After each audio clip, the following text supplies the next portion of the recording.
And we're on. Oh my gosh. What's up, all you awesome gamers? I'm the Governor, one of the hosts of this fantastic podcast called The Console Corner, your number one source for all things gaming. Oh my god. Nuh-uh, it's the Master Race. Oh yeah, I forgot. We're the PC Master Race. The PC Corner. The PC Corner. Yeah, I saw some shit about people saying that we're like all primarily PC gamers. Let's change our name to the Hard Drive Heroes, guys. Oh, dude, I like that Hey, name that's actually. pretty good. That's a pretty I good name, like bro. that. Oh, that's fun. Now someone's gonna steal that. Just so Yeah, you know. damn it, Brutal. Fuck. All right, back to the thing. right. If this is your first time listening to this show, we dive deep, oh so damn deep, into the gaming industry news, games, and everything in between. Tonight is going to be a great show, as you can already tell. I guarantee I am going to fucking hurt some feels out there tonight. Oh yeah, dog. I'll be right there behind you, baby. But first, let's introduce the rest of our hosts on the Console Corner. First up, we have the She-Wolf. Hi. Hey. Hey, you guys. Next up, Mr. Magic Mike, Yo, what's up, everybody? who is not wearing a purple shirt, by the way. It's green. Next, we have He a just brutal night. wishes it was- How the hell is everybody doing tonight? Missed everybody in the chat. It's been a long week. There goes Daz lighting it up in the chat. Dad's going already. crazy. Hey, Cyber, what's up? How you doing? And next, we have Mr. Destro. What up? How's everybody doing tonight? He promises he's going to talk tonight. Oh, Better not be a bitch. Next, we Shots have fired. Mr. Sith wearing that awesome Star Wars t-shirt. Hey everyone, this is Sith Lord Marcus, the Father of Darkness, Maker of Flames. We're ready to have some fun today. Well, tonight or evening. I don't know. What time? Bro, I love It's all Sid. good. It's Like, 5 sign o'clock on and sign somewhere. off. For sure. He's got it down pat, man. Practice, practice make perfect. Dude, that's it. Next week I'm gonna have a kick-ass intro. Like wakes up in the morning, white tidies only, just staring in the mirror. Like, he's like, Maker of Flames. He's like, you're the fucking Maker of Flames. That's exactly how it goes down. Exactly. That's how I do Oh, it, just yeah. to give myself the ability to get out in public every day. So. I'm the maker of father of methane. All right, guys, let's go ahead and move on. All right, so before we get into the topics, we work hard to bring you the Console Corner every week. Make sure you're subscribed and hit that bell icon so you can go see us when we go live and all that kind of cool stuff. Hit that freaking like button, people. Let's go. Hit that like button. Don't Smash forget, you can support us on Patreon/Console Corner, or you can hit up the super chat throughout the show. We will read it off and do all that kind of cool stuff. We love you guys. Thank you so much. And make sure And you you'll drop get your your name questions. immortalized at the end of the stream. So. For sure. You will always be there forever and ever. Yeah, you need to fix that because it looks stupid. Oh my God, you already. Got your old basic Streamlabs. I know, basic bitch. All right, let's go ahead and get into my favorite topic of the show, as always, and that is, what is the game y'all been playing this week? The main game. Let's not go through 50 billion games we've been playing this Damn, week. She-Wolf is just on a tear today. No. She's been tearing up on fucking Twitter. Well, She's been tearing up on the show. Hashtag show mom. All right, we're gonna kick it off with Sith, man. What you been Someone's gotta playing? Keep your damn asses in line. I've been playing most. I haven't been counting. I guess CS:GO, but I know it's not Dude, a CS:GO, nice. a PC centric podcast. I guess so. I don't know. I don't want to say that. I was playing Ninja Gaiden Xbox. Nice. Oh, dude, nice. Yeah, they're taking it back. But Yeah, make sure you include what platform you're playing on so people don't misconstrue what we're all about here. yeah, I have to do it. Thank you. Nice. Tim, what you been playing, bro? honestly, I've been playing a lot of PUBG Mobile. Hell yeah. Yes, he has. Fuck yeah. I can confirm It this. is sad that game is better than the console. Dude, that auto pickup though. And that's not even a joke, though. That's not No, not it's not even a joke, actually. Like, yeah, like I like you would hear that, you would think it's a joke, but it is really not. Because the auto pickup and the backpack and all this other cool Yeah, things with it. It, I'm auto, like, it wow. picks up all your ammo. Like, man, it's pretty dope, man. It kind of makes me feel bad about just shitting on mobile games. Because it takes me back. And then I'm imagining if I had something like that back in Pokemon days where, Game Boy Advances was the thing. Like, and that was there, like that would just destroy everything. Right. But your Game Boy Advance was your mobile game back then. You didn't need a cell phone to Yeah, but if the cell phone was that powerful and looked like that, like in your hand, like I was imagining it, like my 10-year-old self playing. It's like back then, you'd have a cell phone that was like this big. it was a brick. No, it was still a brick. It was still a brick, like 90s. Quick shout out to Cyber. Thank you for that $2 tip, darling. You are the best. Oh, he said great fucking show. Hashtag Yeah, he did. show mom. You better read that off. You're welcome. That's Hashtag show mom. Yeah. Right? I have no problems with that. That was dope for sure. All right, let's go ahead and go. She-Wolf has been a show mom since the beginning of Console Corner. Yeah, for sure. Brutal, what you been playing, dude? What have I been Fortnite? playing on? Been playing Fortnite for sure. Been playing a lot of Sea of Thieves, and we'll get into that later. I got what else have I been playing? That's really the two main ones. Sorry, show mom, I'm done. No, but I and been playing a lot of mobile PUBG too. It's the hype is real. It's fun. It's nice and convenient, and it runs really, really well. So Nice. What's up, Chase, Noof, everybody out there? We love you guys. Thank you so much. Cyber, how you doing, man? Magic Mike, what you been playing, bro? I've been playing a lot of Sea of Thieves, solo. Probably not the best way to do it. And playing Rise of the Tomb Raider with the Shadow of the Tomb Raider announcement and all Dude, that. I'm right there with you, bro. Right there with you. what, Shadow? Yeah. No, I'm excited for Shadow, so I got back into Rise again. Yeah, totally. Get it, girl. Yeah, I've been playing a lot of that too, but I'll talk about that in a minute. I have not been playing PUBG Mobile, Me either. and I man. will not. Just You're weak, son. You're weak. Come on, bro. Like, can you just not be a bitch once? Oh, dang. I was born that way. I can't help it. I'm just kidding. That purple shirt. She-Wolf, what you been playing? League of Legends, baby. PC all day. I've Yeah. never touched that game in my life. But anyway. League of Legends, dog. I've been playing that Minesweeper. No, so my main game that I've been playing is Sea of Thieves. A lot of Sea of Thieves. I think that's really about the gist of stream games too, with Sea of Thieves. Sea of Thieves. Yeah. Sea of Thieves. And more Sea of Thieves. But not tomorrow. Tomorrow, Far Cry 5! Far Cry 5. Far Cry 5, baby. goddammit! Hell yeah. And then I'm real Terra. happy about that. Terra. Yeah, Oh my Terra. God. Terra's Did you guys coming never play Terra on PC? Yeah, well. We tried a couple of times, dude. It tried- it never hooked. And then Well, we got we're- into Guild we're- Wars too. Yeah, we got into Guild Wars We're a too. PC. We're a PC podcast, so I figured you guys have endgamed it all already. Yeah, on Guild Wars 2.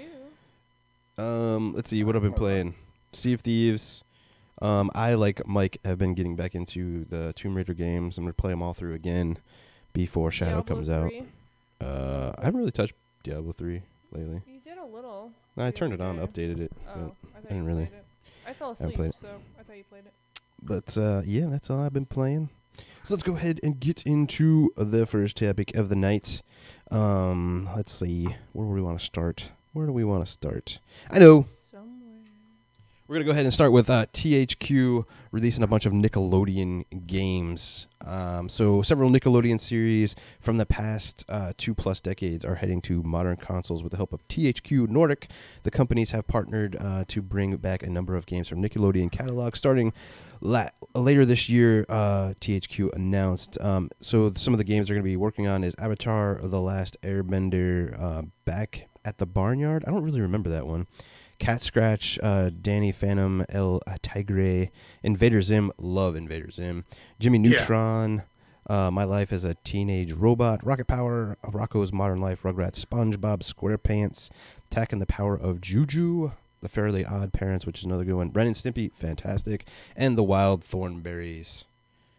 Does anybody else have like this crazy like Nickelodeon Smash Bros like vibe? Like they could totally do that with all these fucking characters.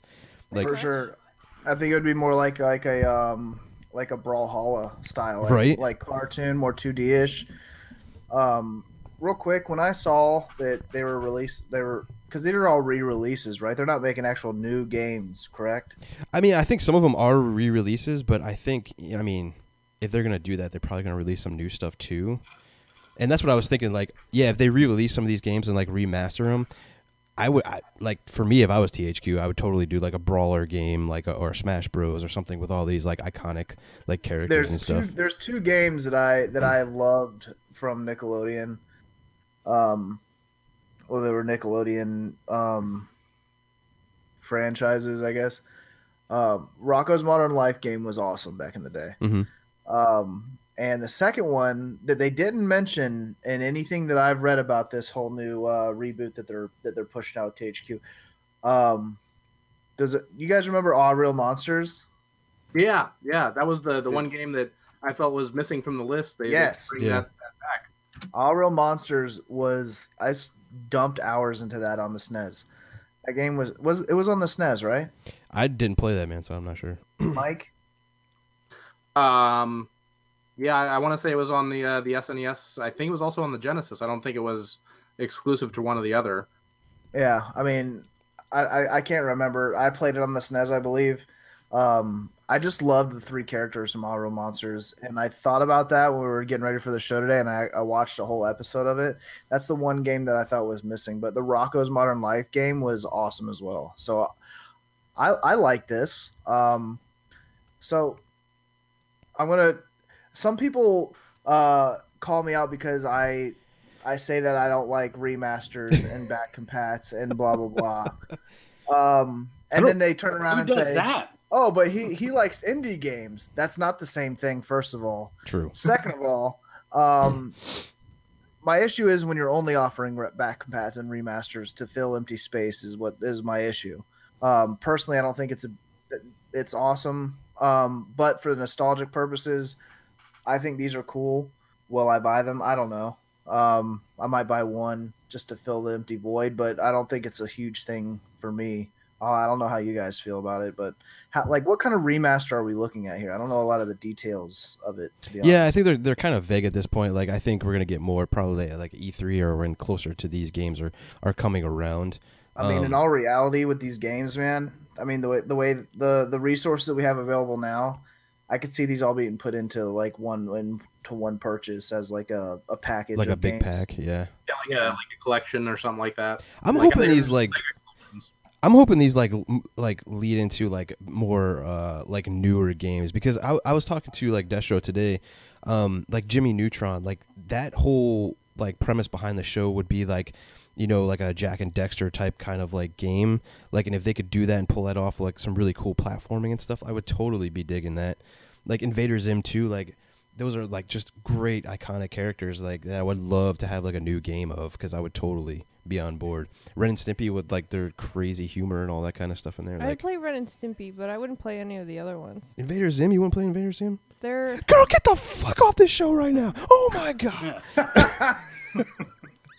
First off, Yo, shut up, I Mooch, didn't in the even chat. watch What's up, those baby? shows What's up, as a Mooch? kid, so Yeah. No, I think honestly, if you did it right, you could make like The Last Airbender a great MMO game. okay, that I You would know what I'm play. saying? Yeah. You could do things like that. It'd be nice for them to do it, but like, who's going to put the money behind it? So hopefully, it's not just remastered games. Again, I don't care about the Wild Thornberries. The Jimmy Neutron game we were talking about, that would be pretty dope. But just don't play with our emotions. That's all. Well, but isn't that kind of the hope that maybe if these sell well enough, they may invest Exactly, in that's what I was making thinking. new games with more current IPs? I don't know that they could go back and make like a new Ren and Stimpy game or a new Real Monsters or a new Rugrats or even like a new Invader Zim, because what are those voice actors doing now? They're probably still working for Nickelodeon, so they might be able to do it, but I don't know that there's any guarantee we'll get anything new out of these. Yeah. But if they move on to like more current shows that are on the network, that's not so great for me because I don't watch Nickelodeon anymore, but you know, that's great for the next generation of gamers coming up. For sure. Well, I don't know if there'd be a good game that comes out from the Hallmark Network, bro. You let me know, though. But no, it would be dope, man. Like, think about it. I get what you're saying, but the money behind it, like, old kids our age that it would be nostalgic to. The new ones, you got to reach out for them, man. So, I don't know. I just think, like, a lot of hope for the Last Airbender, since the movie couldn't be any good. Nice. All right, let's get to move on. Sith, you got anything to add to that, or before we move on, I want to give you a chance. I like just like vaguely remember the Nickelodeon games. Like the only ones that's coming to mind is the SpongeBob games. Like I remember that, and probably Real Monsters, but not really. Which is weird. I don't know. Maybe it's like it's gone out of my memory banks. I don't know.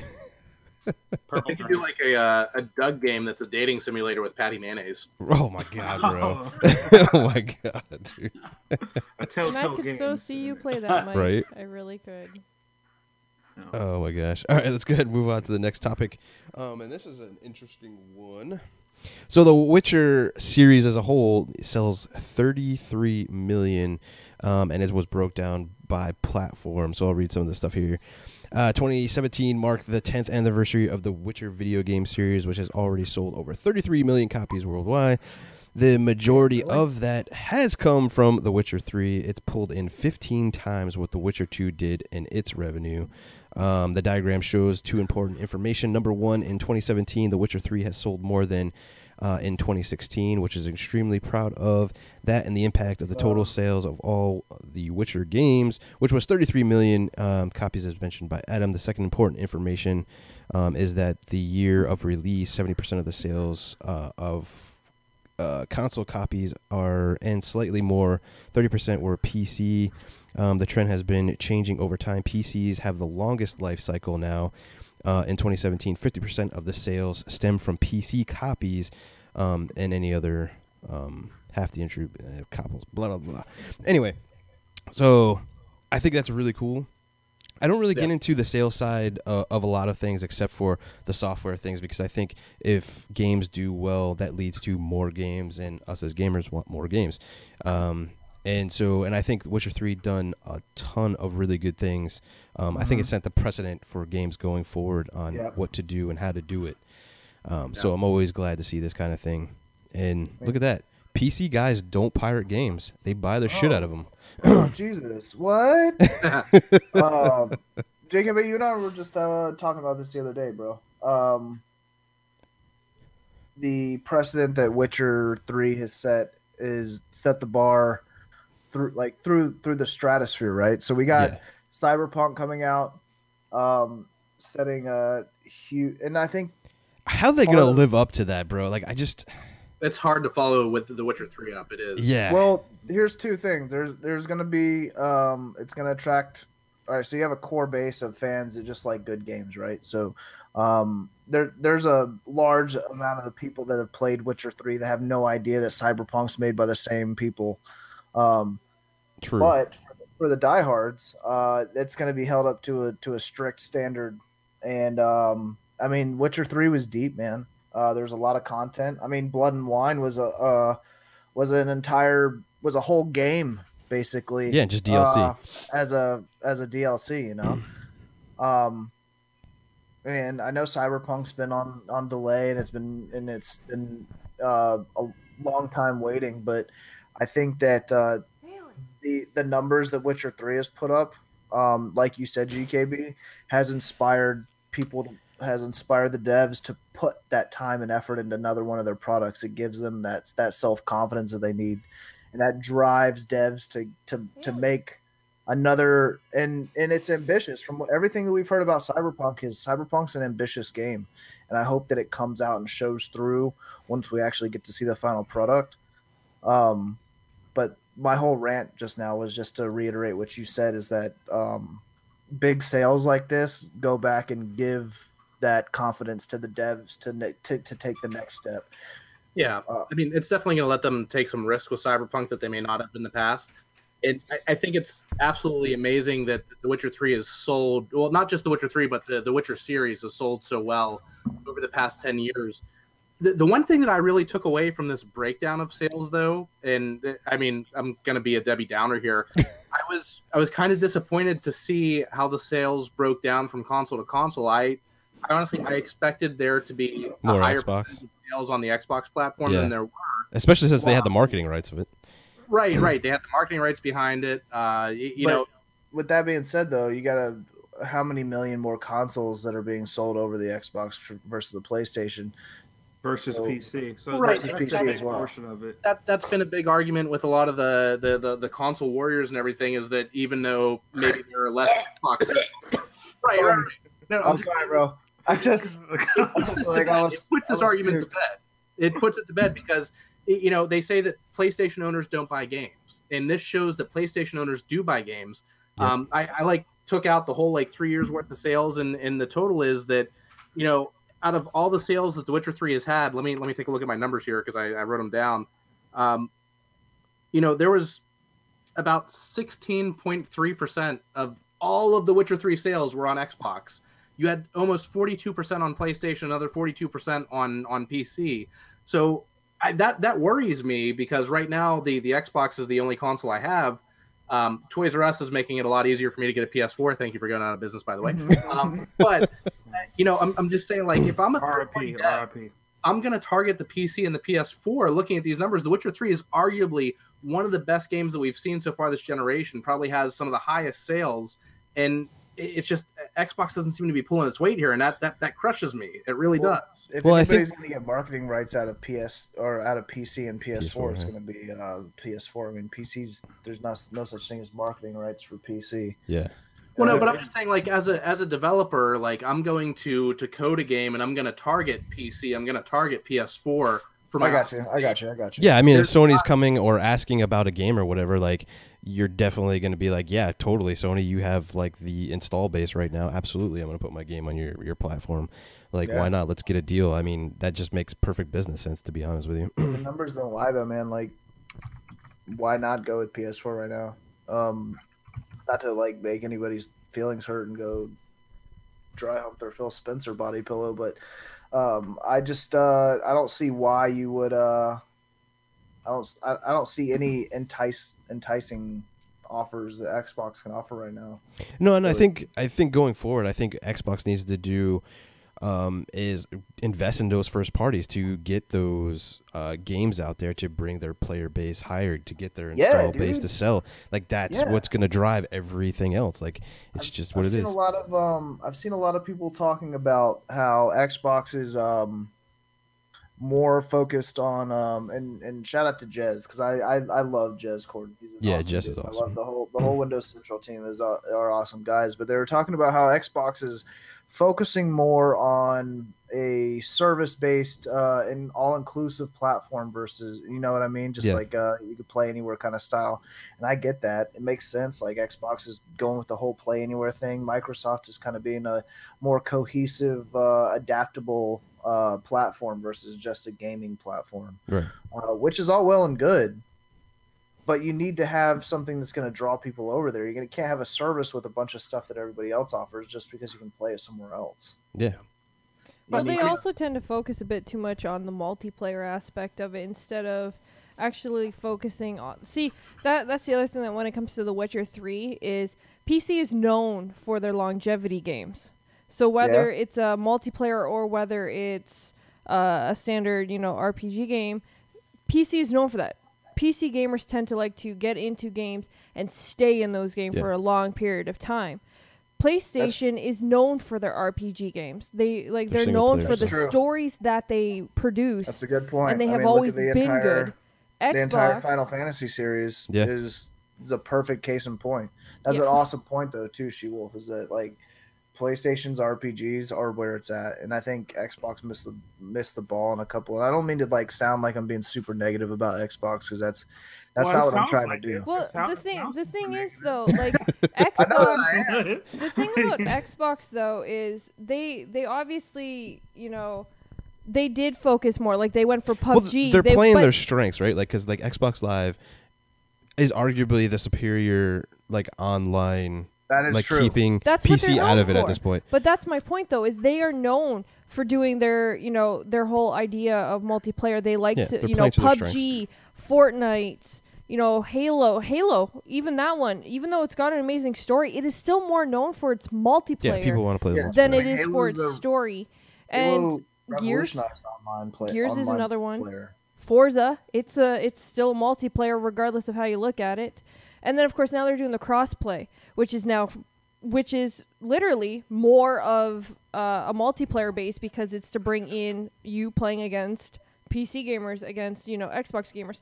So I think that is where Xbox is falling a little short, is they're focusing a little too much on the multiplayer aspect. People do love multiplayer, yes, but there's only so many multiplayers that you can play so many times where it feels like the exact same thing. Mm-hmm. And so that's where people are resulting a little more to these story-based games, like Horizon Zero Dawn. It sold amazingly because it had that amazing story and it was something different. And I think that's where Xbox needs to step back a little bit and start pulling in those stories. Like when ReCore released, people were kind of like, "Wait, you're releasing an RPG? Like really?" Mm-hmm. And which hit ReCore even though it was a gorgeous game. Yeah, ReCore is awesome. I feel like ReCore could have had. I would like to see ReCore get another injection at some point. I don't know. I think that's the other thing. There's so many games that they have that should have sequels, like Rise. Sunset Overdrive, that should have had a sequel. ReCore should have had. Man.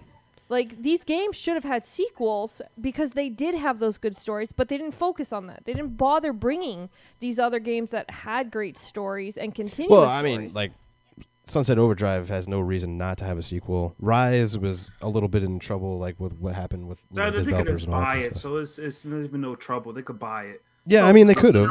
It's like no excuse. They could buy all the rights. Exactly. Right. That is absolutely right. No, it's supposed to be here. I think the biggest doubt. I mean, I don't know, man. Like, and GKB and I were having this conversation the other day.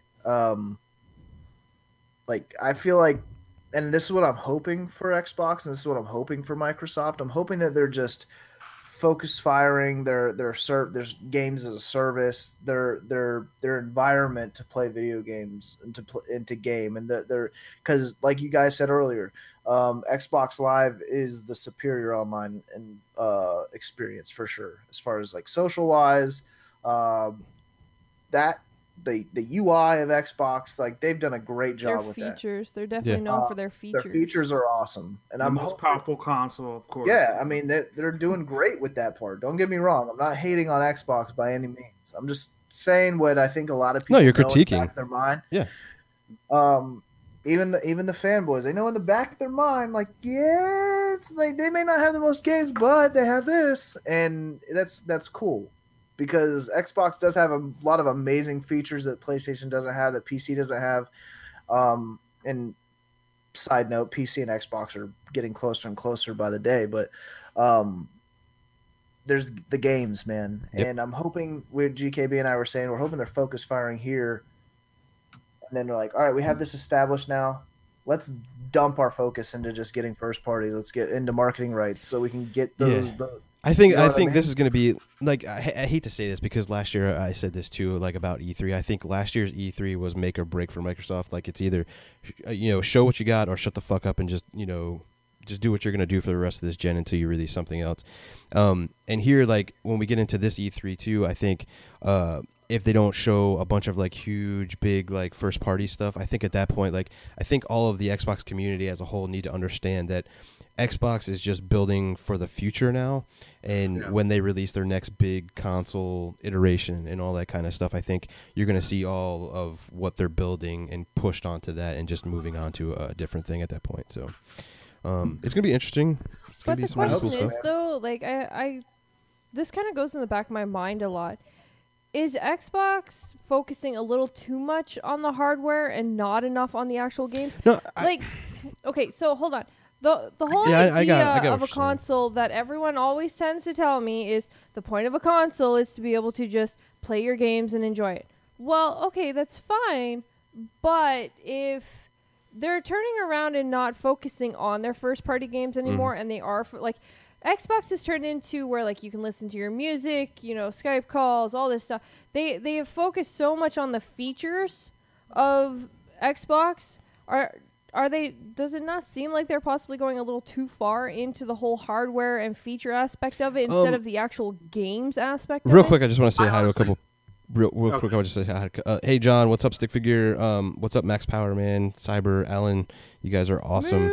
Big shout out to the NLG guys. Okay. I was on their podcast last night. Great bunch of group of guys. I watched that this morning or earlier today while I was sitting in the doctor's office. Yeah, man, they have a pretty good show over there. It was a good time. Like Stinger Juan. It was good. Frankie, Nate. I'm jelly you got to be on that. HTK and all those guys. It's okay. Like, I don't appreciate get asked to go on them either, so don't worry.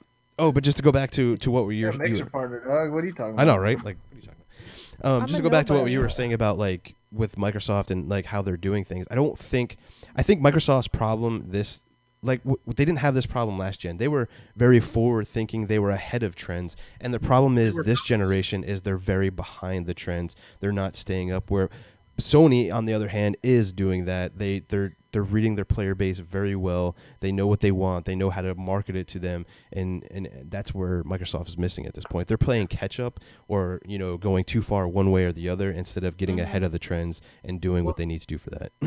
Also, I feel like with the Xbox 360, you knew what that box was before you bought it. After it had been out for a couple of years, you knew what the box was known for. You knew what it was good for. With the Xbox One and the Xbox One S and then the Xbox One X, all of these I think are great pieces of hardware.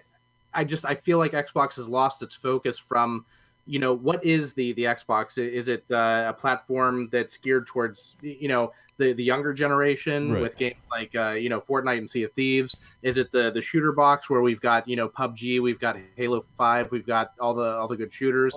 Is it the online multiplayer box that they're trying to be so much that they can't drive it home in that one area? And what She-Wolf was saying about like all the hardware and all the features that are coming out, is that one of the reasons why maybe the first party is falling behind? And part of me can see that, but another part of me says there's an entirely different team that does the hardware, that does the features, than what develops the first-party games. But with all these new hardware iterations, is that making it more difficult for the first party to get the games up to par with what the hardware can offer? Are they having to take games that maybe they had ready 6 months ago and rework them? Like State of Decay 2, that game has been delayed a couple times. Sea of Thieves, that game has been delayed how many times? Is it because we're getting this new hardware that maybe we're not seeing the games yet? But the problem is, though, they had the Xbox One X, which was like supposed to be, we will give you our all, and we're going to show you what we can be made of. But then they didn't have a game to release with it to actually show that feature. I disagree a little bit because I think Forza was the showcase game for that, and it really did look good. Well, then they didn't promote that. But no, I think it's not that they didn't promote it. It's a racer. It's a niche title. It's not a mass market title. Though. I mean. I know they don't want to do the whole, only, a game for a specific console. I understand they want to do the whole backwards compat thing, which is great. It's a great feature to have. However, they should have released a game that was only for the Xbox One X for at least a year, and then, redo it so that it can go to the other consoles. At least show exactly what the system can do if you're going to focus so much on these features. After everything that the whole panel has said, right? Do you think that this may be like lack of a better term, do you think Microsoft has bit off more than they can chew, or do you think that they've just bit off more than the public is willing to sit around and wait for? No, I just think it's a bunch of missteps, bro. I think it's a bunch of messaging. I think it's a bunch of. It's necessarily missteps, though. I feel like it's just that they're doing the. There's two scenarios in my mind. There's one that they bit off, that they started these things that they thought were going to explode and grab people's attention and bring the focus back to Xbox. Because 10 years ago, not even 10, a little more than 10 years ago, or a little less than 10 years ago, right around there. 360 is what I'm getting at. 360 was the king of gaming, man. They had every esports MLG contract. Everybody was playing on Xbox. I remember being on my PS3 and thinking like, damn, man, I'm missing out. Like my friends were playing Xbox 360. That's where like COD was. That's where all the big focus was on 360. 360 had awesome games. Is Microsoft doing the slow roll, or are they doing the shit, we found ourselves in this trench, we're going to keep touting everything as awesome? No, I think at the same time we're trying to rebuild ourselves. I think honestly it's just it's not the same Microsoft from the 360 era either. Like I still think they're missing market trends. I still think they're overcompensating in areas when people say, hey, they don't have power, so then they push out this huge console. And to Shiwo's point, that they don't have those games that are really showing off the exact power. That's the thing, though. Hold on. Part of the reason I think, okay, so Xbox likes to no, I know, but Xbox likes to listen to their fans. I just want to right? Go ahead. Xbox like to listen to their fans. For the last couple years, what has everybody been bitching about? Hardware, hardware, hardware. Guess what? I told you all to shut the fuck up and actually get games, but no, everybody wanted the hardware. There's a lot of us who said that. So now they turn around, they make hardware, and they don't have the games to produce with it. So really, is it more or less Xbox's fault for listening to the fans, or is it us for always bitching about the wrong things because we want, it's probably but a little then bit of not both, actually. It's probably I hear what you're saying. I think that this E3 this year needs to be a big E3, and that's going to, at least for me, with first party games, man.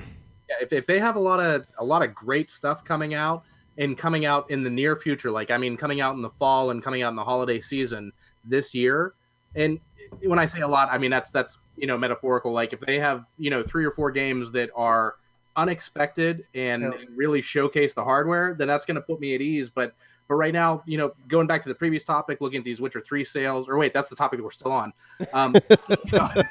It's just, again, like, if I'm that third party developer, I'm looking at these numbers and saying like, oh, I know where I'm focusing. So I think the first party needs to come out strong this year. It really does. Yeah.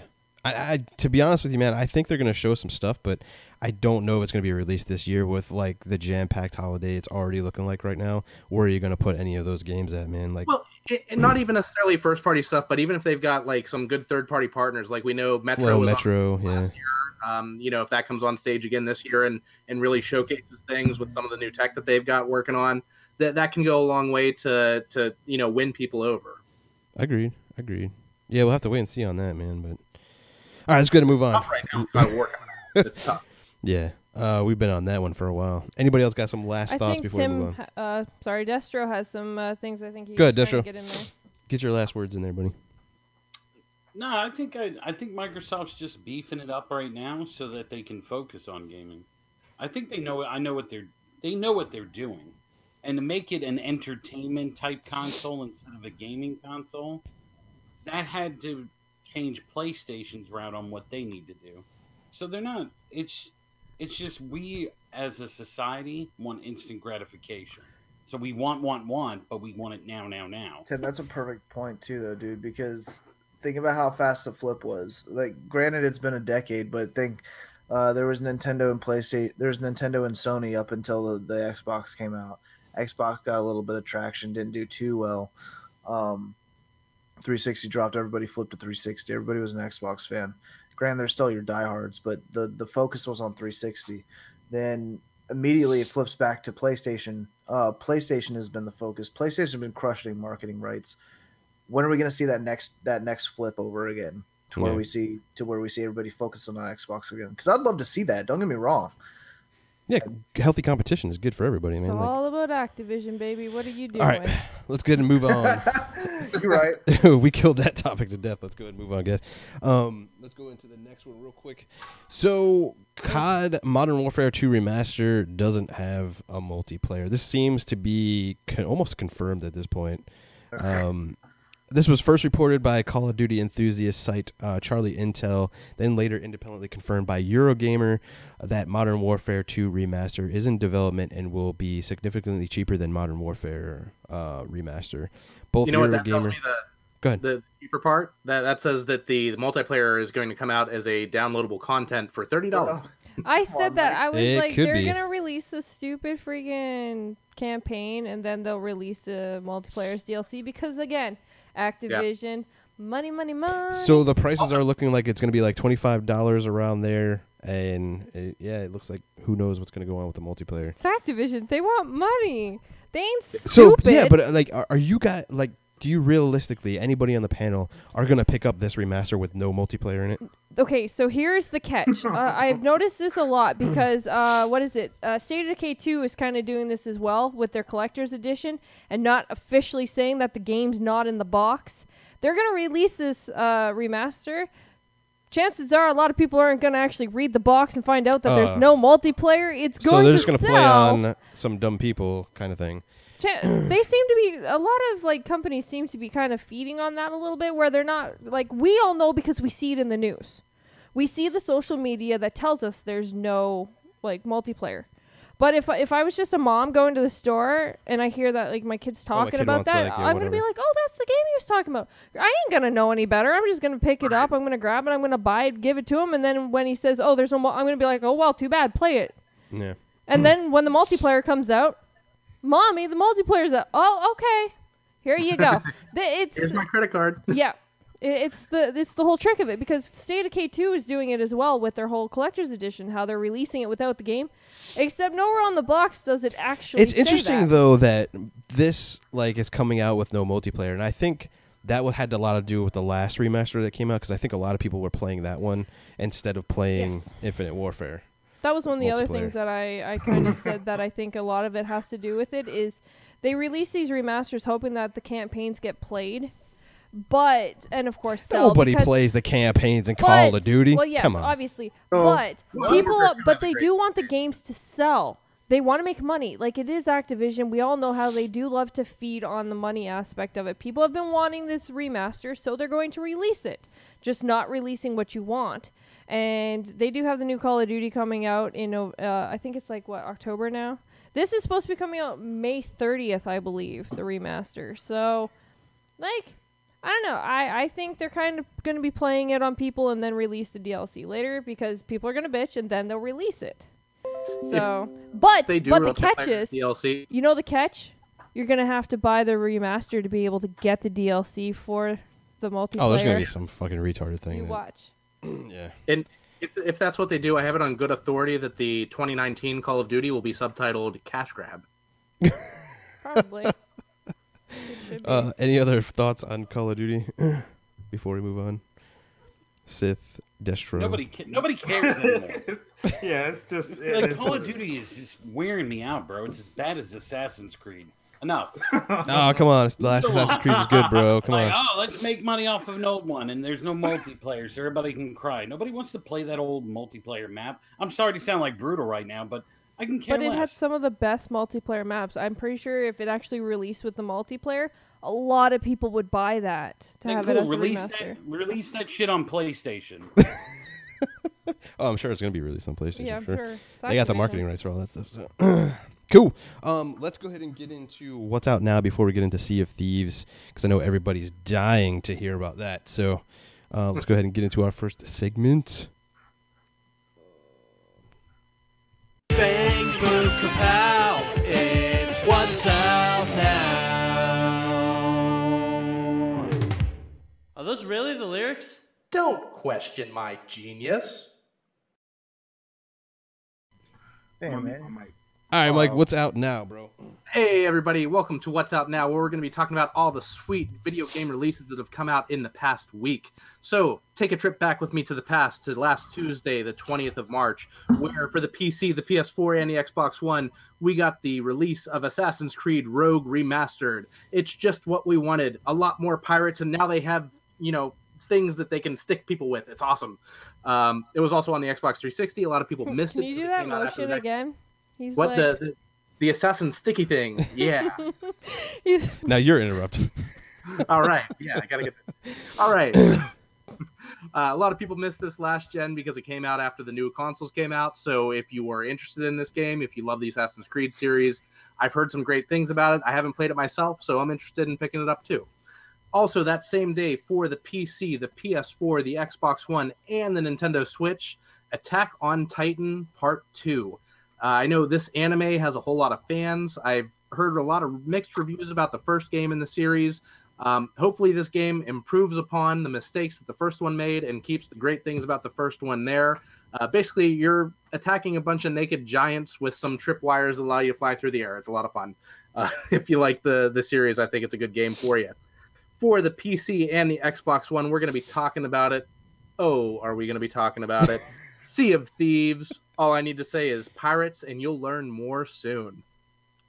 Then, for the PS4 and the Xbox One, we got Titan Quest. This is basically an action role-playing hack-and-slash game. I don't know what it wants to be. It wants to be everything all at the same time.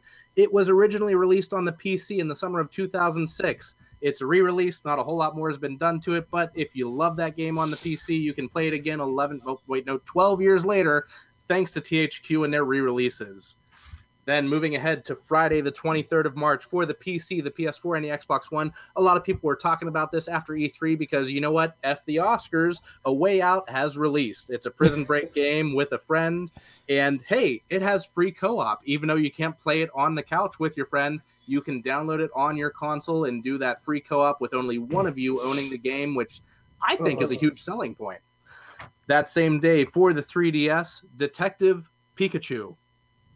That's a detective adventure game starring your favorite electric mouse, and now he talks. Ugh. I think he ruined Pikachu for me. Thank you for that.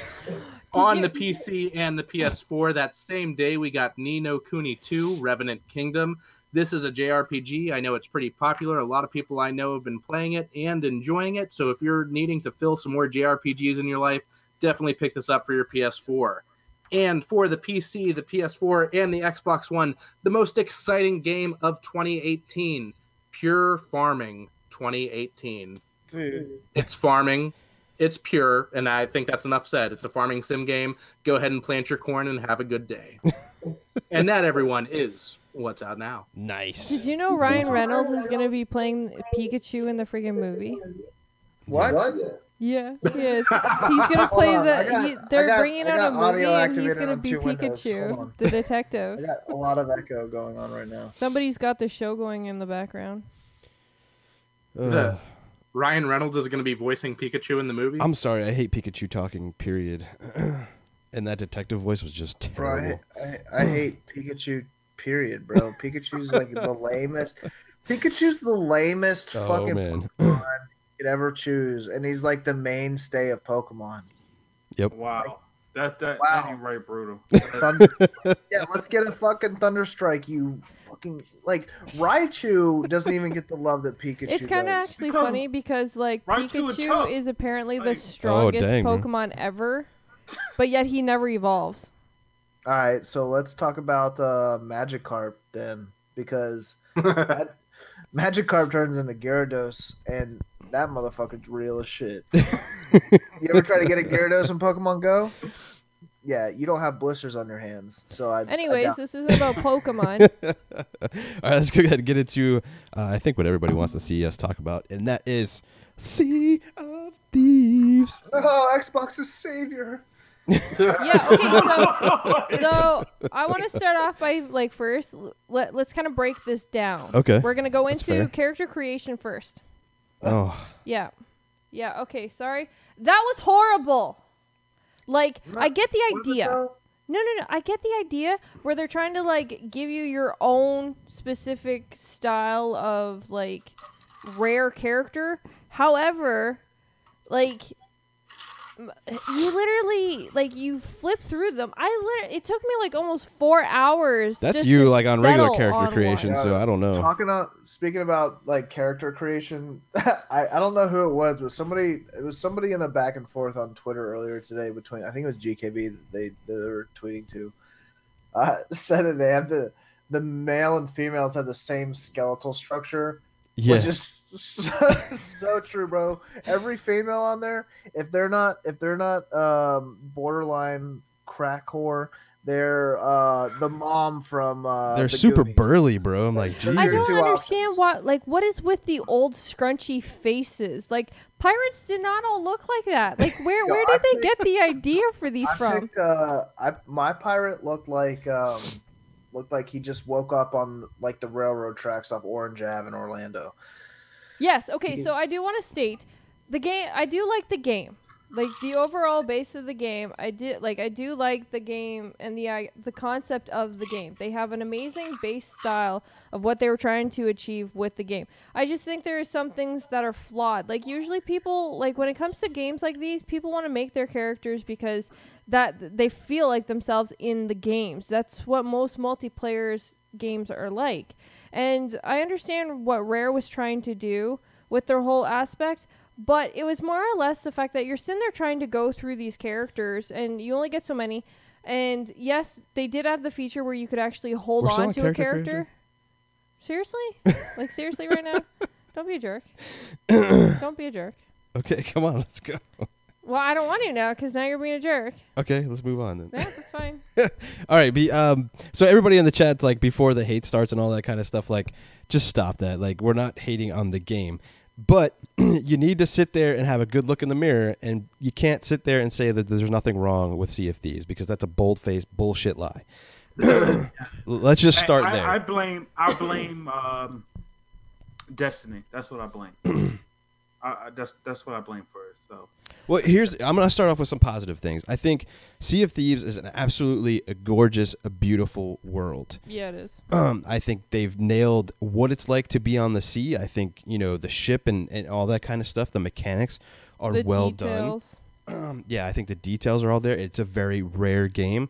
I think all that stuff's fantastic. Like, my biggest gripe with the game, and I talk with a lot of people on social media about this stuff, and they swear up and down that if you play with this crew or that crew and this, that, and the other, and I disagree with you. I don't care what people you play with. That does not change the quest system. That does not change the enemy types. It doesn't mean that there's more things on the islands because I think they're very empty. Mm-hmm. Like, I want to see the indigenous people on these islands. I want to go and talk to them. I want to, see the lore and all this other kind of stuff. When you go to an island, there's literally nothing there but snakes and a couple of skeletons that spawn in different, garbs or whatever you want to call it. Like, damn right. And yeah. the missions are so grindy, and this is coming from a guy, and Brutal's the same dude.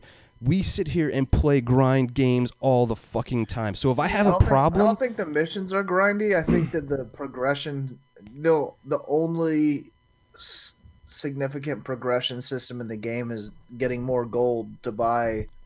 Well, leveling your vendors up. That's the biggest. Like, that is my biggest thing when it comes to this game. Now, we love MMO-style games. We love the multi-style games. Like, heck, we even like The Division until they screwed it up. And, the thing about games like these is once it starts getting repetitive, then, you start to look for other reasons to, to keep you going. However, the only thing that this game has is for you to build up your reputation to buy skins, which really are pretty relevant in the game to begin with. Then, one of my biggest issues with this game is they have a gorgeous open ocean with nothing in it except a few sharks. Like, why didn't you put, like, they made this whole thing about the mermaids and all that and how, like, they were near the shipwrecks and stuff like that. Why didn't they put them as an enemy in the ocean? Because I would have done that. So when you go in there, you're actually being like, you have to actually fight under the water or something, actually give more of a reason to be around the ocean instead of just sailing. Because I find for a long portion of the time, you're just trying to get over the waves. And if the wind is against you, you're taking even longer trying to get over the waves to an island where you're just fighting usually a skeleton, maybe three, and then you're done. A lot of my issue, too. It seems like it's artificially inflated, to get these vendors up to where you need to be because you want to get to legendary status. You want to get into that captain's lair. You want to get these legendary journeys, get all this stuff, paint your friggin' ship and get their sails and do all this other kind of cool stuff. That's the end game. You want to get there, and I think they just artificially inflated the grind way higher than it needed to be. Mm-hmm. And I got to be honest, like, Rare said, like, there's going to be more stuff from the beta, and I played a ton of the beta and alpha, and there is literally hardly anything extra that they added to the final. They added snakes and pigs and Go ahead, Mike. That's my biggest problem with it is that I played the alpha for God, how long has the alpha been going on now? I've been in the alpha for a long ass time. I played the betas, and honestly, I only played the first beta because after playing the alpha for so long, I played the beta. I was like, oh, okay, I haven't seen anything here that really is new. So I waited for the game to come out and for the final release. And, I'm I signed up. I hadn't used Game Pass yet, so I still had my free 14 days. So I started that up, and I'm kind of glad I started up, because right now, if I had paid $60 to get this game, I don't think I would be happy with it. I think that the game has a lot of great things going on. Sailing throughout the seas is just, it feels like you're sailing in real life. You're having to worry about how the sails are facing. You're having to worry about how much sail you have. You're having to steer. You're having to plot off your map. I mean, it's very involving when you're sailing from one island to another. And that I really respect in its gameplay. But like what everybody was saying, once you get to the island, you've got the same enemy types. You've got the same, animals spawning, snakes everywhere. I've never seen so many snakes on islands in my life. But the grind I could forgive if there was some sort of an overarching narrative that we haven't seen yet. And now I know everybody's counter argument is it's your story. You're making this. You are the pirate. You're the star of your own story. You're going to captain your own ship and all that stuff. And that's great, because, there are a lot of games out there where it's your story. It's your personal experience through it. I mean, look at World of Warcraft. That's a massive MMO. And, they're coming out with new content all the time. There's a overarching story that is driving you to reach that new end game. And right now, I have no incentive to continue playing Sea of Thieves, because all that I'm going to do is make my ship look prettier. And if that's what you want, I mean, then this is a great game for you. You're not going to miss anything out of it. But me, I guess I have to preface this. I'm much more of a single player solo gamer. So maybe that's the biggest downfall that I have, is I haven't gotten the opportunity to play with the big crew and have all the fun. But one thing I got to say is they need to make this game accessible to people that want to play solo. And like I said, I love sailing. When I'm on the ship by myself, I'm having a great time trying to get from one place to the other. It's very challenging. It's very involving. There's not a moment where I'm bored. But they have the game set up right now where there's so much griefing on the servers. They should really start up a PvE server for people that want to join that, because my experience right now has been I pick up 1 or 2 voyages at a time. I'll get 1 treasure, 1 skull. I'll bring them back. And without a doubt, it's happened to me 3 times over the past weekend. There was a ship waiting for me at the port. As soon as I started pulling up, they all came over to me. They shot me before I even had a chance to dock. Okay, that's great. It's a pirate game. You're being pirates. I can't fault you for that. But then when I respawn on my boat and you're still standing right there and you shoot me in the head before I even get a chance to turn around just so I can die again, like, just steal my treasure and move on. Yeah, what is the point of making it so that I can't enjoy the game and I have to leave the server? We had a ship that did the same thing. We were just going around trying to do the voyages and stuff like that. And this one big ship didn't care about anybody's treasure. They literally just wanted to go around and just destroy people's ships instead. They didn't care about anything else.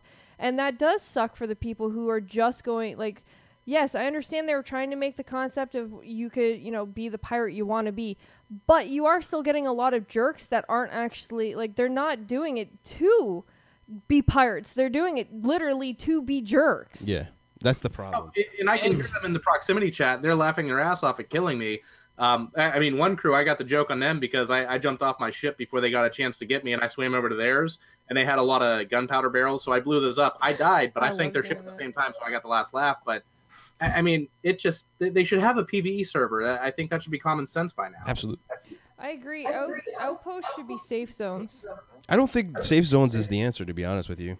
Because, like, then it would just be people waiting for you to come out of the safe zones and then just griefing you. That's then at true, that point. Yeah, they would just circle around.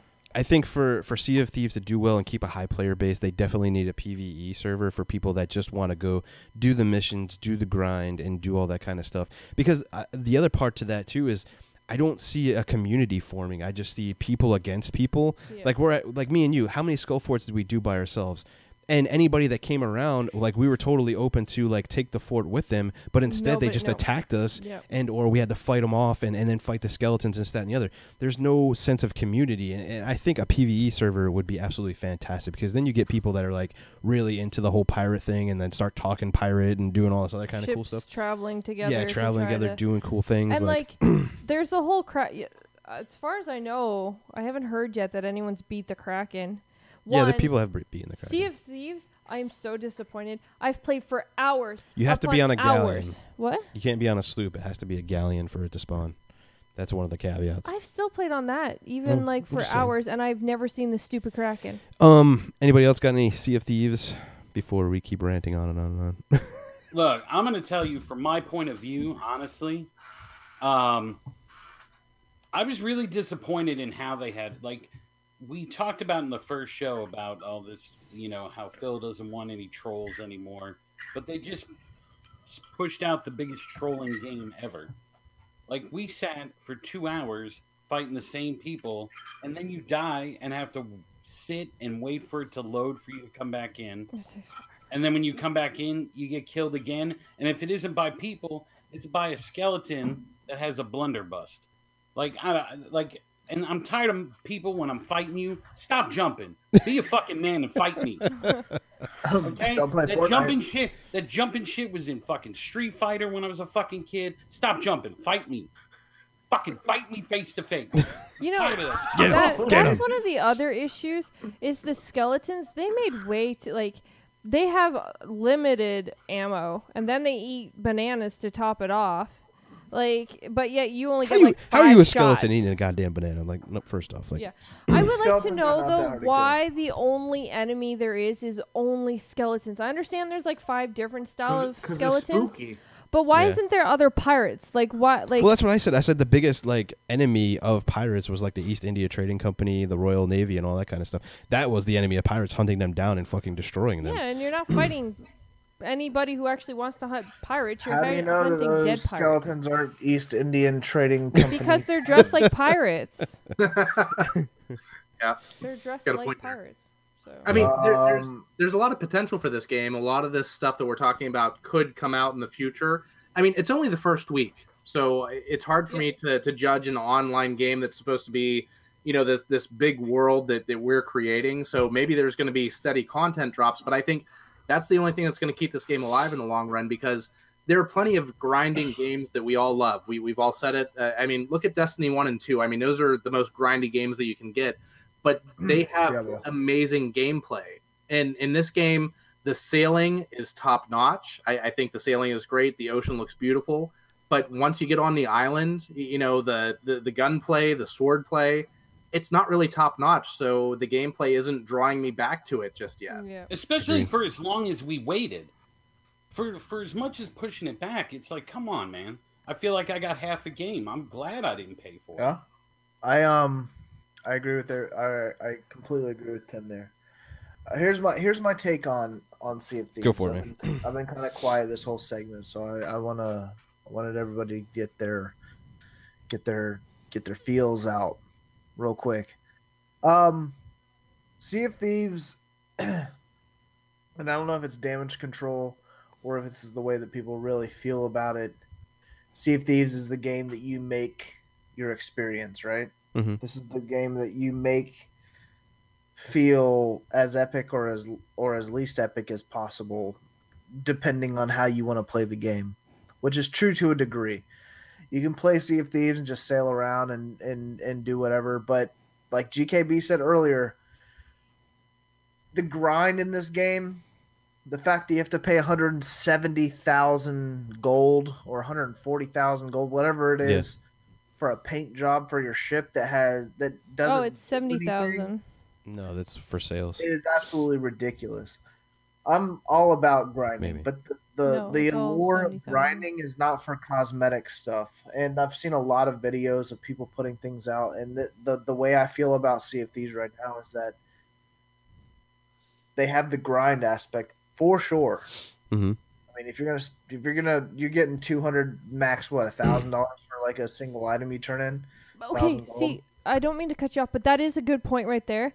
Is even as you go up in reputation, the gold doesn't seem to go up. Like the price is still the same for this. Well, that's my point though. Is that you're getting you're going for top tier items and you're getting bottom tier rewards. Yeah. So, in my experience, and like GKB said, I both, and She-Wolf too, put a lot of time into games like Diablo. And I'm saying Diablo because it's a grinder. Diablo is just a straight grind fest. It's not the same game, but it's a grinder. Yeah. But we have a reason to what we're doing, though. Yeah, exactly. We feel like we're accomplishing something. The idea behind Diablo is you're progressing. Right. And I feel like Sea of Thieves has put an emphasis on sublets or like sub-levels of the progression system versus the main idea that or the main focus that a progression-based game should be focused on. So I have to like Stinger in the chat, he's like, but it's not meant to have progression. That's the whole point. I disagree because the vendors do have progression. You have legendary status. You have a point to get to. Answer that, what makes you legendary then? Because you have a cool fucking jacket on? Because your peg leg's made of fucking silver instead of wood? Like. But see, okay, so now if the game isn't meant to have progression, then what is the point of playing the game at all? Just sailing? It's a fun. I'll answer that for you. Eventually, that will just get repetitive. I'll answer that right now for you with the cookie cutter generic damage control answer that everybody's given. You make your own adventure. It's what you put into it. It's what you like. Well, no matter what, you're still getting it's an organic experience. Here's my thing. They've built their game on reputation and they built their game on acquiring aesthetics. Every other game that you've ever played that's lasted, that's given the masses a sense of reward, aesthetics and faction reputation has been secondary. Secondary to either experience gain to where your player's getting tactfully or tangibly better. WoW, for example, you grind and you get reputation on the side. That's a side thing. Here's a good point from Max Power too. He's like, if there's no progression, then it needs content, and I agree. Like, if you're not going to have a progression system, then you need very unique, interesting content to keep me playing. You need okay. So here's one of the biggest things when they say like the progression thing isn't a big thing. Like, as of right now, the only reason you go to the island is for the voyages. You go to get the treasure. There's nothing else on those islands that actually give you the reason to go and just look around. There's no reason for it. Yeah, eventually you go to every island. It's all the same. Here's what I'd like to see. I'd like to see a faction-based system where you're in treacherous waters, but say for this faction and just using a general idea, going back to what GKB was saying, talking about the East India Trading Company or the British Army. Or the British Navy, whatever you may have at that point in time in the general pirate, time frame. You get your reputation. That opens up different areas that you're able to explore and maybe take a little less heat from. Yeah. Give me an area where I can unlock, or I can go over here and not necessarily want to be in. Not everyone's attacking me. I agree. Yeah. Real Give quick. me a social area where there's no PvP, where I can just, go into the tavern and have a drink and use the proximity chat function to talk to some people and maybe make that bigger crew and go on some higher level quests. Like that's what's missing in the game. Like there's no area to sit and talk with people. It's just attacking. I think it's missing a campaign. Yeah. A campaign would have been cool to put into this game. Give a story. But the whole point of the game is to make your own adventure. I feel like a campaign is secondary to adding meaningful content. It needs experience. I mean, it could have did the GTA thing. Make a awesome single player game. And just milk it online. I mean, that was business model that should have followed. Milk the online, but look, GTA has microtransactions. GTA has tenfold the online content and experience that you can get in this game. And don't get me wrong, Sea of Thieves is at its core at the beginning for people playing the game for the first week or two, month even. That honeymoon phase is fantastic. It's fun. But I feel like it's going to get dull and die out. It's going to die out real quick. It will, because eventually people are going to get bored of just going around killing each other. Because that's real quick. Everybody in the chat, we have over 80 people watching us. Hit that damn like button. 47 likes. Come on, people. Let's go. I wanted to touch on Stinger's message too, and he's like, it's cool. He's enjoying the game, and a lot of people say that. And this isn't like a ding on if anybody's not enjoying the game or anything like that. That's not what we're talking about. I think we're really passionate gamers, and I think all of us as a whole want to love this game, but there's just so many problems with it. It's keeping us from enjoying the game. Who doesn't want to be a pirate? Like, the whole aspect and idea of the game is what really stood out to everybody, I think. But for the longevity, like, yes, for the first month, it's going to be that game where, yeah, let's get friends together. Let's go blow up other ships. You can only do the island so many times. You can only do the skeleton, like, even the skeleton raids are the exact same every time. You can only do it so many times. And then, of course, you get to the point where you're only going to take doing all the work and then somebody sneaking up after and killing you to take the key and take it all. You're only going to take that so many times before it just becomes the point where you just don't want to do it anymore. Agreed. And that's what it tends, like, this is literally the opportunity for jerks to just come in and be jerks. Because they don't have the content, they don't give you the reason to go investigate the island. And see, that, like Mad Max's comment, like right there, I played Sea of Thieves for 2 days and then gave up, just not enough content. And I think a lot of people are like that. And big shout out because Rare and Phil Spencer and all them put out, it topped the UK charts. Big shout out to Rare. That's a great accomplishment and everything like that. I think, and this is my caveat to that, is there's a lot of free trials of Game Pass and all that, and I think the player base is really high right now. Yeah. We got to see how that continues in a couple of weeks. And that's not being like douchebaggy. That's not like talking bad about it, because I think what they did accomplish is fantastic, and I'm glad Rare's back to their Rare form. Yeah. No pun intended there. But we got to see in a couple of weeks, guys. Like give it a month when everyone's free trials give up, and then see how the player base and everything is going at that point. Because, like, one of the biggest things about Sea of Thieves is, like, without the content, everyone will get bored. Yeah. Like, and to Stinger's point too, like, he's making great points. Like, Rare's been posting a lot of stuff on Twitter too about like the changes. They took away the death tax, which I thought was the dumbest idea anyway. Like, why would you do that? Like, we don't get enough as it is, and then you're just going to take whatever amount away when we die, and you die constantly. Like, that didn't make any sense. And then they're asking people for, like, when people go to Skull Forts and their ship sinks, they spawn you further and further away. How do you like that idea? And here's my thing to that too, is like, they obviously know there's issues with the game, and they're trying to do their best to get the community involved in fixing it. And I think within 6 months, 12 months or whatever, I think this is going to be a drastically different game, and it's probably going to be something I'll go back to. I just think right now it's a shame that I don't have that experience right now when they released it. I still think they wasted the water, though. There's so much ocean and nothing in it. Like apparently there's a big crack. Well, that's in the ocean. Nobody ever You go all over the ocean, there's nothing in it. They could have put like no, okay, come on. No, you should have seen whales like jumping around and all that kind of stuff. They could have put whales, or they could have even put like abandoned cities under the ocean. Like, they could have put sunken buildings and stuff like that under the ocean, because they actually have that in the ocean. Like, they could have made you actually a reason to want to go into the ocean more.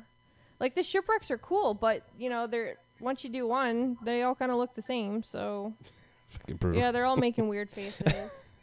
These guys. Can we?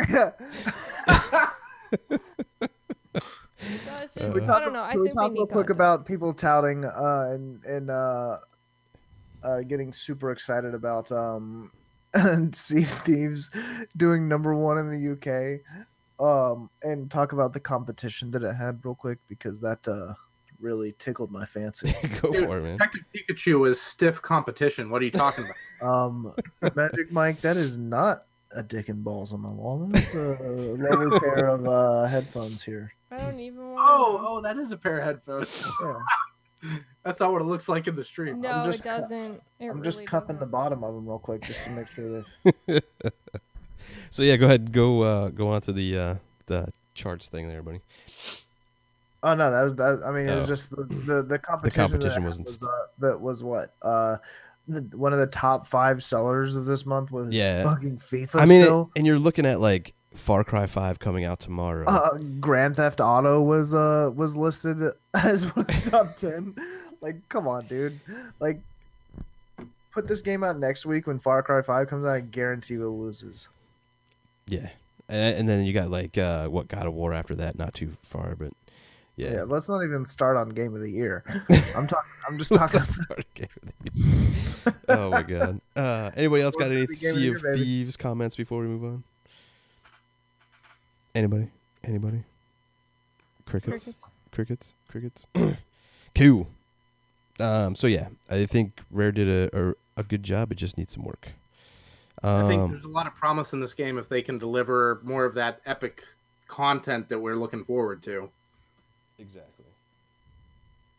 That rare content. That rare. Super. Nice.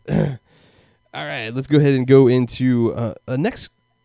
I guess here's all the Me Too's coming out now. The battle royale modes. I gotta say though, like this one's kind of interesting. The Dying Light releasing their version of battle royale, and to me it actually sounds really cool. And I watched some of the gameplay. So Bad Blood is the upcoming expansion for the zombie masher Dying Light that's inspired by the battle royale game. It's focuses on 6 players are dumped into the city arena and asked to fight through zombies and reach the extraction chopper, all while keeping their eyes peeled for other humans. You begin by looting buildings, gathering bows, grenades, and pipes to bash zombies with. Then you seek out hives of zombies, which have to destroy to get samples, and you can only escape with the extraction chopper if you collected a certain number of samples. From the video... So it's Hunter. Kind of, yeah. But I mean, from the video, it looks very like interesting. Like, right, you go around, you do these like things, you see other people, you could fight them, you could not. But what was really tense is like at the end when the chopper was finally coming down, like then shit just got real with everyone, and they all just because you can only have one person that can leave the game, there's only one winner, right? Yeah, that's Hunter, bro. Yeah, and it's the same like play. That's the same like premise that Hunter took. And don't get me wrong, man. I'm not hating. No, on go Dying ahead. Light, because I thought Dying Light was awesome, dude. I like the crafting system. I like the parkour system was sweet. Yeah. I think it'll be fun. I'm all for BRs, dude. I love the battle royale game type. It's hot right now. And I was gonna say everyone's jumping on that banner. My thing is like, is it a little weak with only 6 people? Like, you think they could have done more? It depends how much content they put in with the 6 people. What kind of map size are we looking at, though? I mean, you couldn't really get the sense of that. The Darwin project, that one's only 10, and that's actually really fun to play. Yeah. And there's only 10 people. But it's because of what they added in it. Like, you can freeze to death instead of just your normal running around. Or you can jump in the fire and burn. Like, they've added other features in it which allow it to actually be more enjoyable with less amount of people. So I get like that's what it comes down to is map and exactly what features are going to be added while you're playing. That gives you the reason to only needing 6 people that you're against. Like, is it kind of everybody needs to work together and then pretty much who's going to turn on who at the very end? I mean, there's obviously is this free DLC? Obviously a that I don't know. I don't think there's any. There's obviously a reason they only put 6 people in. You know what I mean? Yeah, I don't know. There's no. They're not launching the game with only 6 people because it feels empty. Like, they're not going to launch a game that to them that's the ideal number for the maps that they're presenting or whatever. Yeah, and we'll see what the feedback is, but. And I mean, even playing Dying Light single player, it doesn't feel like it's empty. If they've got the zombies and like, you know, all the NPC characters in there that you're struggling against as well as real life characters that you're playing against too, then that could get pretty stressful. Like, Mike, did you play Hunter at all? No. No, not Hunter. Hunt. It's Hunt. Yeah. I was like, I'm sitting here thinking, what the hell is he talking about? Because I'm like, so the only game that I know is Hunt, and I was like, an extra syllable to a game that shut up and died within the same week. But it's the same idea. Like, Hunt has NPCs that you attack, and then there's a main objective and then once you hit that main objective, if you're the one that unlocks it, you get marked on everybody's map and they're coming to fight you. There's an extraction point. It's the same thing reskinned. Hunt was fun. It's a little slow paced for me, but I think that with Dying Light has a little bit more leeway with the far as the weapon systems go. I think that Hunt's downfall was that it was so old school and so old style that I think the current climate of BRs is too fast paced, especially with Fortnite right now. And even with PUBG. Maybe Fortnite or not Fortnite, maybe Dying Light can do it better because it's the same idea, zombies, BR NPCs that interact with their actual players. Mm-hmm. I think that this might be the better blend of the two. Interesting. And it might blow up. Who knows? I mean, yeah, it might. You never know. I mean, I know when Dying Light came out, like it had a huge following in that game. So yeah, people back multiplayer in. was awesome when like one Yeah. person got to be the zombie and the other ones had to be the like they already had a great base of what they had for multiplayer.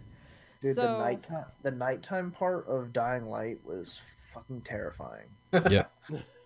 The chopper needs to always come down right after night falls. Yep. It isn't. I'm Like- sure they change it around like that though. I'm sure they're gonna like put that aspect into like the game itself because that was one of the number one features people loved about it was when it went nighttime. And again, that's where it all comes down to. Again, is exactly how they're going to do the features to why they limited it to 6 people. And you know, the battle royale may be something completely different from what we're all used to, and maybe it might be a fresh new start of a different style battle royale, which I'm excited for because I liked Dying Light to begin with. So Cool. Any more on Dying Light before we move on? And your silence is noted. Okay, moving on to the next topic. All right, so Metro is the first game to use NVIDIA's RTX ray tracing tech. Oh baby. Oh, maybe. At the Game Developers Conference in San Francisco this week, Studio 4A Games revealed that it was working with NVIDIA to bring real-time ray tracing technology into the latest Metro sequel. With NVIDIA's RTX technology powered by film quality algorithms and the GameWorks SDK modules, RTX will enable developers to ray trace ambient occlusion effects, area shadows, and glossy reflections into their games and engines. In other words, developers can create realistic film quality, physically accurate scenes with lighting, shadows, and reflections, and capture the scene around them and to account for every variable, immersing you in a rich, detailed world that features a level of fidelity you could previously only dream of. That's because ray tracing takes a shit ton to fucking do. Yeah, it does. Good, man. did you Like we just said- smell your armpit, Mike? No. I was coughing into my elbow. I was doing the Oh, it vampire. looked like he He was smelled dabbing. his armpit. Yeah, I'm he like, was definitely dabbing. Totally It is dabbing. Your dad. Dude, this is status quo for Metro. Oh, yeah. This is what we come to expect from Metro. CPU killer, system GPU Oh, killer. this will be the benchmark game per capo, man, yeah. for sure. For all those just tuning in, welcome to Hardware Heroes. Yeah. Hard drive No, heroes. fuck it, man. You know what? Let's watch all your 1Xs fucking melt themselves trying to run ray tracing. I mean, that was the Metro interesting is conversation. Notorious for gorgeous games, Yes. and not only gorgeous games, but fucking beautiful, fun gameplay. And I feel like Metro's kind of a hit or miss in the spotlight. You know what I mean? Yeah. Metro's not the headline game that everybody talks about, but if you've played Metro, the community that's played Metro loves Metro. Metro is and knows how fantastic. good of a game Metro is. Yeah. So when they come out with this, GKB, that footage that you and I were watching Oh the my other day, God, bro, so beautiful. Oh my God. I had a boner the Like, whole time. The thing that struck me the most was the super fine detail and like the apparently have a boner a moss lot. and like the tiny flowers that were growing on top of the car, like roofs. hmm When we were going past them. Yeah, like we Like, were haven't- talking before in the pregame and everything, and you were going back and forth about ray tracing and stuff. I think it's a really subtle effect, but it adds so much to the realism of the game It's world. a subtle and effect, but when you're looking at a massive open world oh like my Metro God, it's so good. is, Yeah. Yeah.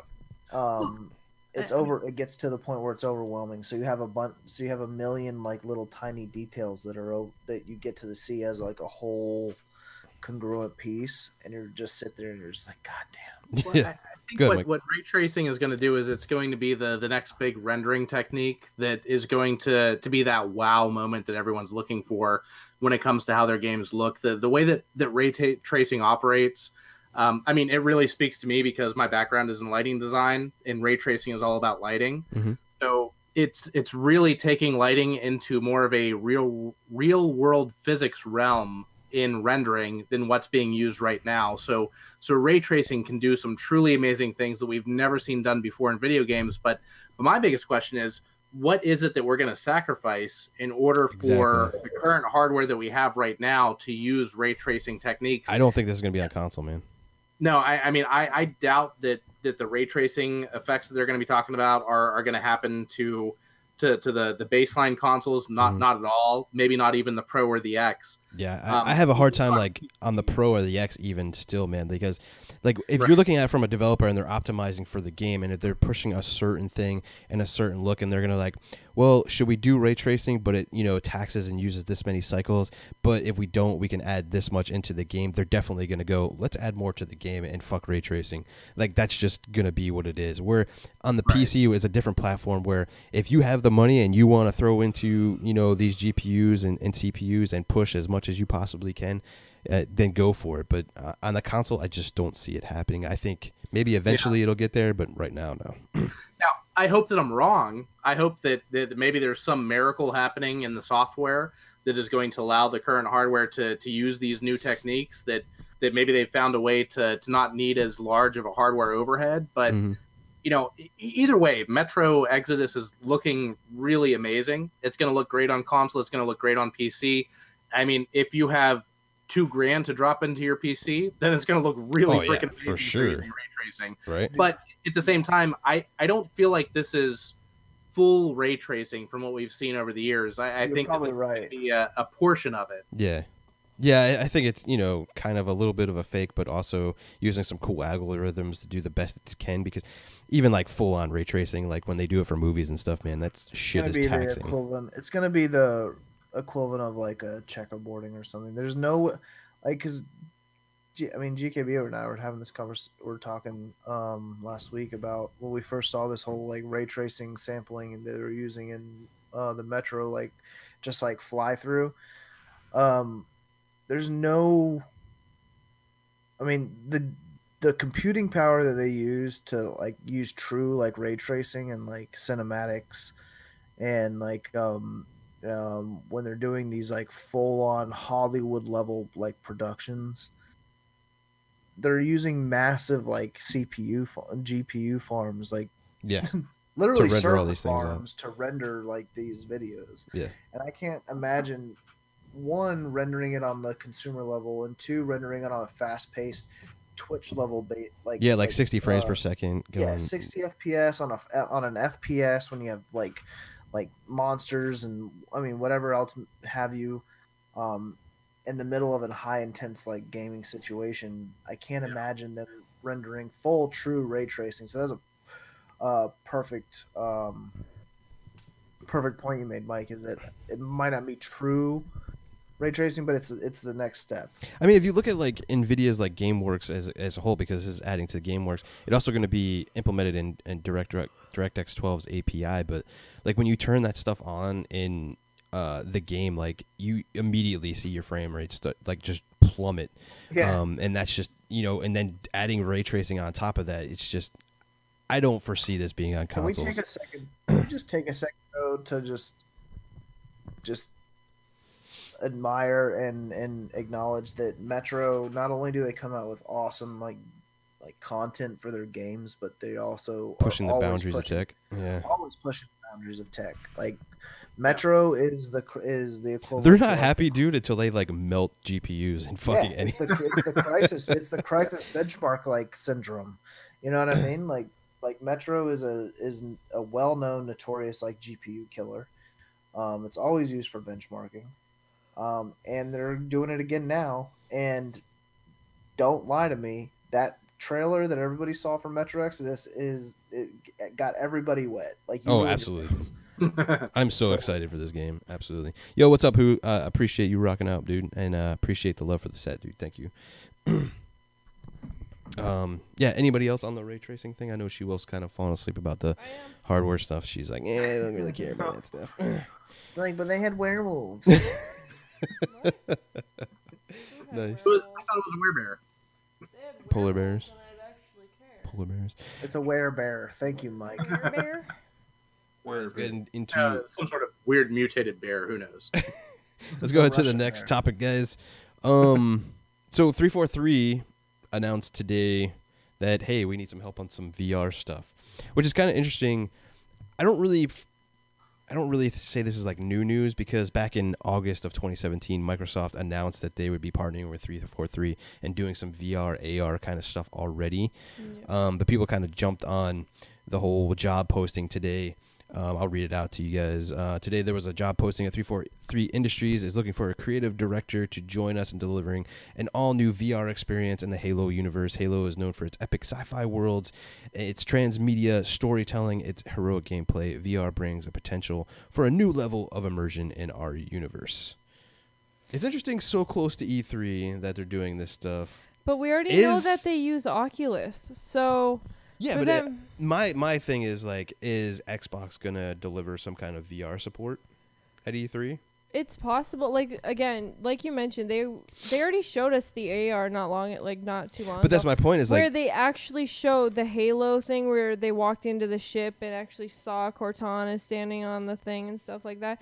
We've already seen the work in it. We've seen like the AR stuff with HoloLens and stuff, but this is like completely like a 180, and now it's like, hey, here's VR stuff. But then again, and you know how we love VR Oculus, now. But there's still Oculus, so we already know that they've teamed up with Oculus. So for Halo to be decide, oh hey, guess what? Now we're gonna bring you a Halo game.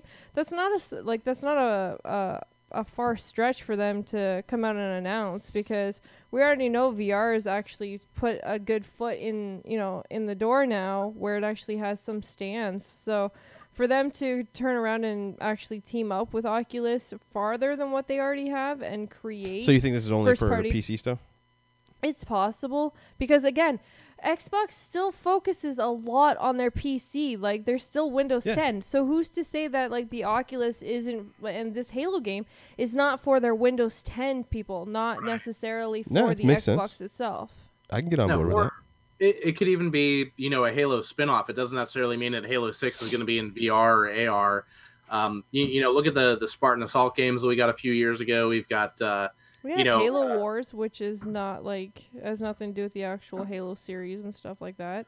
Right. So you've got ODST and Reach. Like I could see them doing some sort of spinoff where they're going to focus on the VR, but until they announce that it's going to be on Xbox, which I'm sure the One X is capable of doing VR, but until they say there's hardware coming out for it, you can't say that this is going to be like involved in the next mainstream Halo game. But that's the other thing. Oculus can still actually get an attachment to be able to be played through the Xbox as well. It's not like it's too far stretch either, because the PlayStation 4 can take the VR, which it didn't have VR when it first released. So who's to say that they don't come out with the pieces to be able to use an Oculus through your Xbox? It's not a far stretch.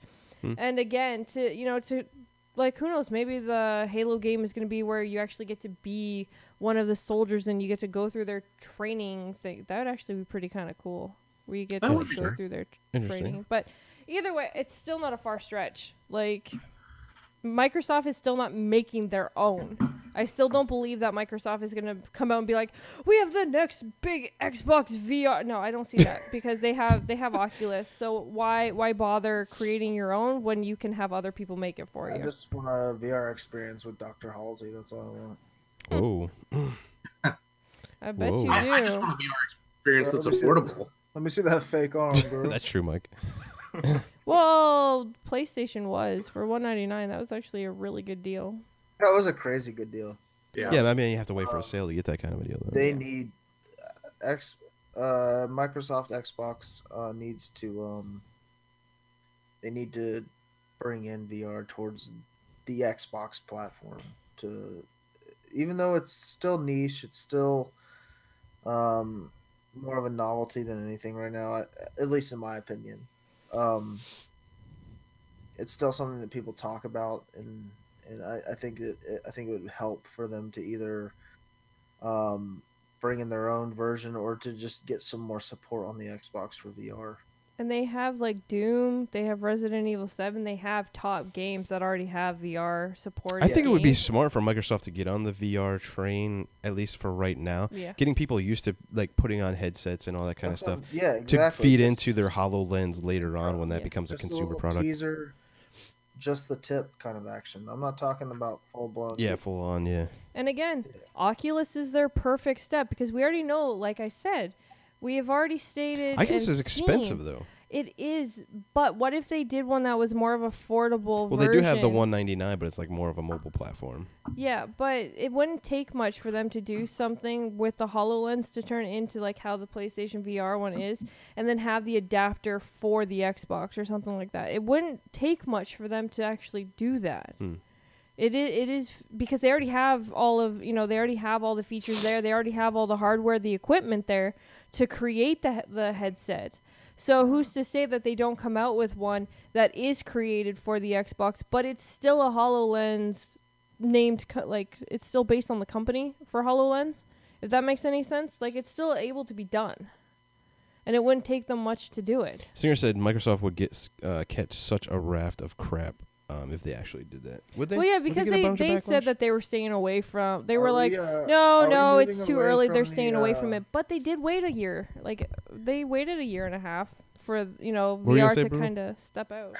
Have we officially moved away from the argument that AR is the future instead of VR? No, I think AR is still the future. I love AR. But I think to get people to grasp AR, I think VR is like that stepping stone, like their gateway drug kind of thing. It's funny though, because like AR is, you would think, would be the stepping stone to VR. Interesting. No, I think it'd be the other way because... Why though? Because the thing about VR is more or less you're in a virtual world, but you still kind of know you're in the virtual world because like a lot of it is more game based. Where AR, you're actually taking something from, you're actually getting your eyes to see reality with something that is created. Yeah, I look at AR and I think of AR as like a mainstream, like everyday use kind of thing. You can watch TV just by like putting it up on the screen. I could see AR in that sense, but I'm talking from a gaming sense. It still is like to turn. Okay, so say like. I see what you're saying, like if it was swapped around. Yeah. So, okay, so here's the thing. Like, one of the perfect VR things that they pointed out was it was the shooter with the giant spiders that were coming out of the wall. You were able to turn your own house into a video game. But you still knew where everything was because it's your house. So, like, that still takes a complete new step. For, what? I don't want my idea of the next step in gaming is to have a full immersion, like Ready Player One kind of stuff. Exactly. Ready Player One is the holy grail of gaming. We can get there. There's going to be a way at some point in time where we can get there. So we can jack into the Matrix. Whether it requires a certain... We're all going to eventually have stupid chips put into our head with GPS trackers, and everybody's just going to like click a button on the side of their head. Don't get Destro going. They're all like, you're going to click the side of your head, and you're going to have these things come over your eyes. You're going to be able to be like, call this person, and then they're going to like, I would do it. I mean, and then we're all going to die from robots. So that's fine. Kill me. Yeah. What's wrong with that? With the robots thing? We're all going to like go into like that's the problem with technology is everyone's so focused about learning technology, and when something goes wrong with technology, because again, technology can always fail, people are gonna be so screwed, and I'm gonna laugh so hard when it happens. I am. I don't know about that. I can do without technology. I think AI is the future. And I do. AI. We shouldn't be afraid of it. And if the AI, if they take over, they're like like humanity's children. They will adapt some good things hopefully from us, and I love Sith. He is so optimistic about everything. He's like, yeah, it's the end of the human race, but they'll take over. They'll be our babies. Like he's fantastic. They can travel in space. They don't have to They'll take care of us. Well, yeah, it's gonna become like that freaking movie that's out where like you can just like create your clones so you never actually die. Interesting. That'd be kind of cool. Interesting. And on that note, anybody else want to talk about VR or AR or anything else before we close out the show? It's getting about that time. Nope. All right, everybody. We appreciate all the love and support you guys do each and every week for us. Thank you so much. We had some great topics tonight. Sea of Thieves was a crazy one, to to say the least. I'm going to let all these awesome people go ahead and shout out what they got going on and all that kind of cool stuff. I appreciate all the community. Big shout out to everybody. Again, go check out the NLG guys. I was on their podcast. It was a super good time. Love everybody in the chat. You know, we had Mooch, Noof, Max Power, Chase, all you guys, who, Y9, Jalapeno, Daz, of course, the moderator extraordinaire out there, and everybody else I missed. Thank you so much. Sith, what do you have going on, brother? I saw you drop a video, man. Yeah, that thing. It was about that. I don't know. It's weird. That took longer than it took me like 5 hours. Like, this is a thing. Another thing for the video game industry, y'all. Anybody that's listening, y'all do an awesome job. Really, it's really tough making stuff, and I can see like it's like a snowball. You make something, and then you see a flaw, and you're trying to critique it, and you fix it, but then you see another thing, and you keep going. Just gotta let it fly, bro. You just gotta let it fly. Yeah, you can end up making that same thing for like years, decades. You're damn right, Mike. A snowball, so it's like all you at a have to do point, is grab more snow and just pack it on, and you're good to go. Yeah, I think, and see, that's perfect with Sea of Thieves. 'Cause I think it was at that point. It's like it was so compounded, and then they kept seeing things that, oh, we could add this, we could add that, or we could add this later, and they have to just ship it out because it wasn't concrete from the beginning. It was like a strong foundation from the get go. So, anywho, I don't got anything really going on except for Far Cry 5. Oh yeah, I'm just waiting for that. Hopefully, it's good. I seen the first 15 minutes IGN, and it looked awesome. I'm like, oh, okay, it sold me. And then I looked at the reviews, since I didn't look at the reviews from Kingdom Come Deliverance, which I put 40 hours in, and I start to see what people was talking about. And then I looked at Metacritic. I'm like, holy shit. I'm like, if I looked at Metacritic, maybe I would have saved some money and got it later on. But I still had fun. Like, the first 30, it was just, I maxed out my character, so... that's that. And I know I'm all over the place, but everyone have an awesome night and day and all that good stuff. And awesome, awesome. Destro, what you got going on, bro? Not much. Changed my gamer tag for Xbox. It's now Maniac Destro 78. She-Wolf got on you about that, bro. Hit me up on that PUBG Mobile. It's New Waffle 78. Nice. Nice. Brutal, what you got going on, man? Oh, man. What do I have going on? I got a lot going on, dude. I will be, obviously, main focus is my stream Mixer. Anybody listening, I'm going to be streaming right after the channel, so if you guys want to come by, it is on Mixer, GBO_brutal. Real easy. Also, I'm in the still working with She-Wolf and getting the date planned, but I still am planning on doing my charity stream, which is super important to me. So I really hope everybody, if you're listening, if you're a fan of the show, support that. Come and stop by the stream. That's what I'm really, really focusing on right now is getting the stream going. Also, you can come and drop by on the Twitter, Brutal Night, just like you see on the channel right now. Drop me a follow. I love playing with everybody. We do a follower kind of like game time,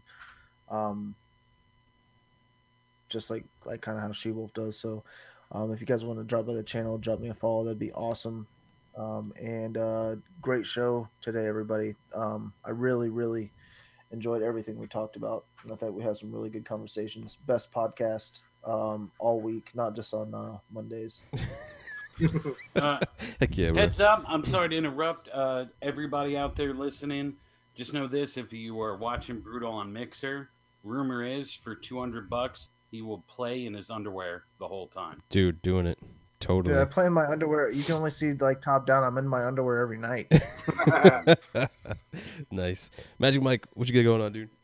Hey, what's up, everybody? You can always catch me on Twitter at MagicMike83. And other than that, you can always find me here every Monday night on the Console Corner podcast. Nice. She-Wolf, longest outro ever. Go for it. I don't have anything. I'm a nobody. Oh, stop it. Come on. I have nothing. Have an awesome night, people. She's lying. She's playing Far Cry, She's got a what else? I don't know. Let's see. What do I have? It's the charity thing you're doing for the women's stuff because women are cool. Women are cool. It's Women are cool. They are, right? It's like History Month or something for women, and it's like girls can code.